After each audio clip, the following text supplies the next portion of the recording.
Hi, it's Chris with Implied Music, and today I'm here with Spitfire Audio's Chamber Strings Essentials. It's the latest in the chamber string series. I think probably one of the most successful libraries of Spitfire. Maybe it feels a little retro to you for them to be digging this up, but I'll tell you what. Every composer and producer has a very real need for a chamber string orchestra this size. Basically 3 players for each part, includes double basses. There's 4 players on the violin ones.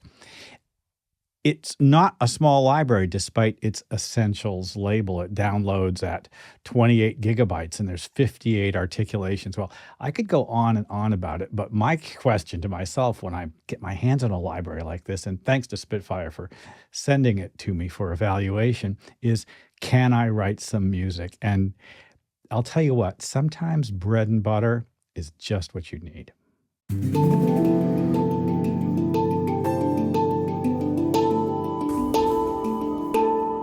Years ago, I was kind of sitting around San Francisco Ballet as the choreographer Mark Morris and the composer John Adams put together Mark's dance Joyride. And John was writing Son of Chamber Symphony to go along with it. And it's a sort of a small ensemble. You know, ballet orchestras are tiny generally, right?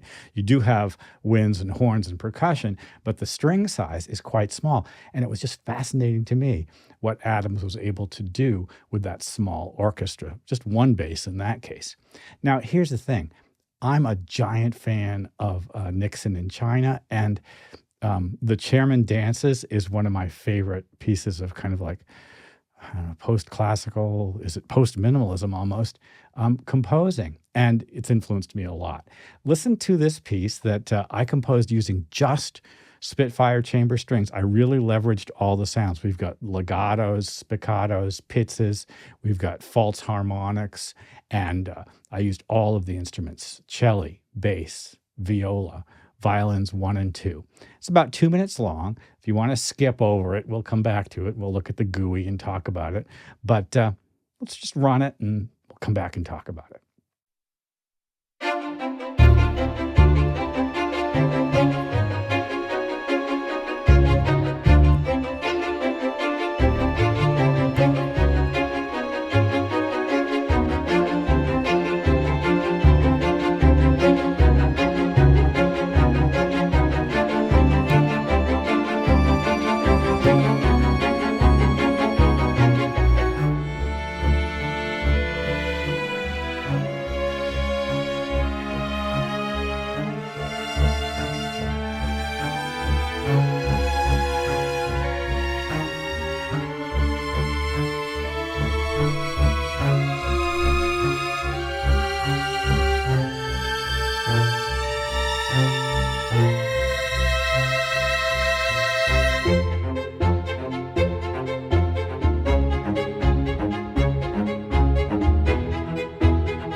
Let's take a look at the interface and talk a little bit about how things work. And it's a contact instrument, and here you can see the Violins 1 patch, and it's very much like everything else. So right now I'm in the monkey wrench view.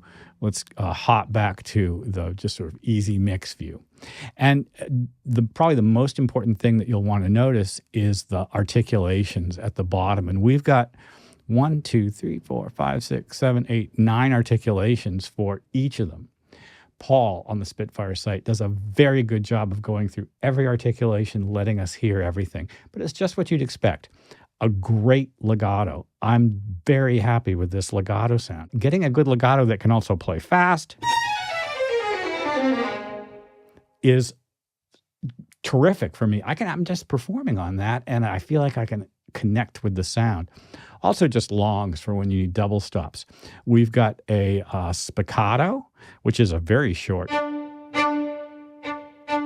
sounds like a down bow, and then a slightly longer, just staccato. You hear there's a little more of a tail on it. Pizzicato, as you'd expect. A very sharp, crisp, intimate one, as well as false harmonics covering the range kind of all the way up. It gets quite high. Tremolos, half and whole step trills. That articulation set for every one of the 5 instruments in the set: violin 1, 2, viola, cello, and double basses. Plus, we've got a generous ensemble. They've put it all together, which is great for sketching, and it's how I wrote this piece out. Let's take a look at the piece and just kind of like look at what's happening. I typically will do something like this when I'm writing an orchestral piece. I'll lay out a bunch of articulations that I think I'll need as a stack. So I've got violins 1 doing 3 different things, and I've got a track for each of them. I could put them in a stack, but I just wanted to blow it out so you can see it all. You can see down here, these muted regions are just kind of big ensemble things that I laid in for chords. Now, I should probably sort of go through and do this whole piece as an harmonic analysis. It's got to be a separate video, though, because there's just so much to talk about. And I really want to talk mostly about how cool these instruments sound. So I'm going to pull back the fader again, and we'll just talk our way through it, shall we? So I start with a pretty aggressive spiccato in both violins 1 and 2 with harmonics out of the cello and the violas. And we hear this kind of fun, it's a very John Adams texture, right out of Chairman Dances. This is fairly fast at 154, and the basses throw in kind of unusual offbeats.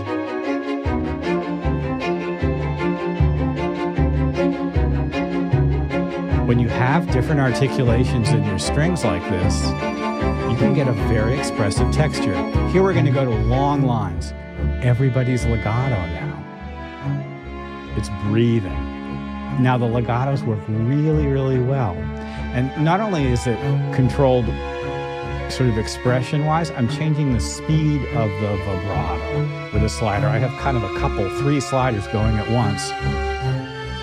Now, coming out of this section here, it goes back down to the sort of pulsy quality. But now I'm using spiccato instead of pits, and you can hear the 2 against 3. For those of you noticing it, it's no longer the minor sound. Now it's the relative major.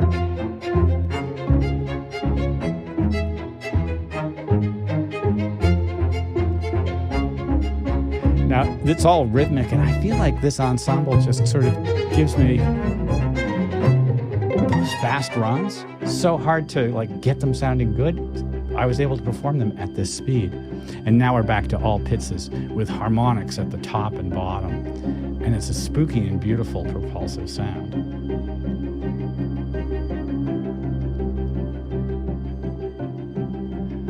Each of these instrumental sort of patches, so to speak, each of the voices has just tons of power built into it. I want to take another look at the GUI before we go.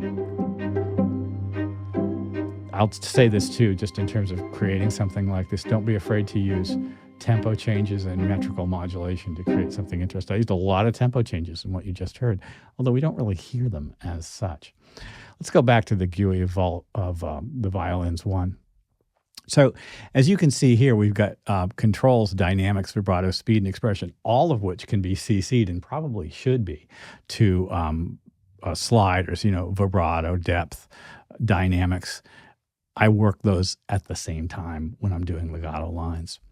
And this is super easy just to use close and far. But take a look over here, because this is, I think, where this library really stands out for those of us who also write with large ensembles. We've got a mic mix here that allows us to use a close mic and the tree mic. The typical Decca tree mic over orchestra, even a large orchestra, can be central to creating a good string sound. So here's our very wide and broad, kind of reverby, room soundy.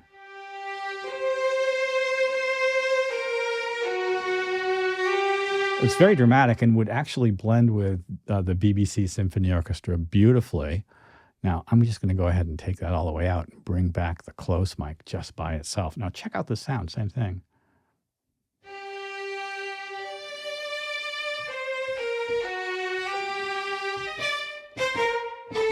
You're right on top of them. It's a very different sound. It's really suited for those intimate composing things that you need to do sometime. And that's true for all of these articulations, and they're very well managed and blended. I'm almost always going to choose a little bit of both. I think what I did for this mix with pretty much every one of the instruments was something like this. Well, as I said at the beginning, the basic idea of a chamber orchestra like this is to give you the minimum that you need to get that sort of orchestral sound. Any fewer players than this, and it begins to sound a little squirrely. Individual parts, kind of stick out like a sore thumb. And yet the small sound is crucial to a lot of contemporary production. I personally like the sound a little bit better than the big orchestral or big symphonic sound that you hear in major motion pictures. Of course, it's crucial to have a bunch of things like that in a big picture because it's huge, but a lot of us are working in smaller, more intimate settings, either on a song or a smaller documentary, something like that. This library is going to integrate beautifully with other libraries and act as sort of spot instruments in bigger compositions and wider orchestral settings as well, because that Decca tree is so useful. You definitely should, if you're interested in this anymore, check out Paul's review. He goes into great detail. It's a little bit long, but of course he knows the instrument inside out. Well, Spitfire chamber strings. I might do an in-depth look, if you're interested, you tell me, guys, at the compositional process for this piece. I worked on it a little bit yesterday morning and then finished it up this morning before doing this review, because there's some kind of interesting things going on harmonically, and how I arrange it, I think, might be useful for us in terms of like just what we usually do here on the channel. But for now, I hope this has been useful.